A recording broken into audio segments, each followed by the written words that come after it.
Hampi to Udupi ఇప్పుడు నేను travel చేస్తున్నాము. అసలు కంపల్సరీగా బై రోడ్డే రండి. ఇది మాత్రం అసలు డెఫినెట్గా ఎంజాయ్ చేస్తారు. ఒక్కసారి అక్కడ మ్యాప్ చూపించు బాబాయ్. అక్కడ చూడండి అసలు ఎట్లా ఉందో మ్యాప్. రోడ్స్ చూడండి ఎంత కర్వ్లు ఉన్నాయో. అసలు మన తిరుమల ఘాటు, శ్రీశైలం ఘాట్ అంటారు కదా, అవి కూడా పనికిరావు. చాలా డార్క్గా ఉంది, చాలా చీకటి మొత్తం. అంటే మీరు నైట్ ట్రావెల్ చేస్తున్నాం, చాలా బ్యూటిఫుల్గా ఉంది. ఆల్మోస్ట్ మొత్తం ఫారెస్టే.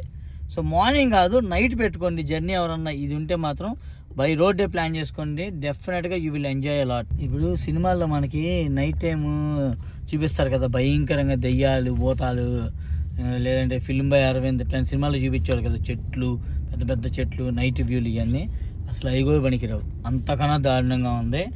డెఫినెట్గా మీరు ఇటు మాత్రం ప్లాన్ ఉంటే మాత్రం బై రోడ్డే ప్లాన్ చేసుకోండి. సో అంతే. Thank you. బై.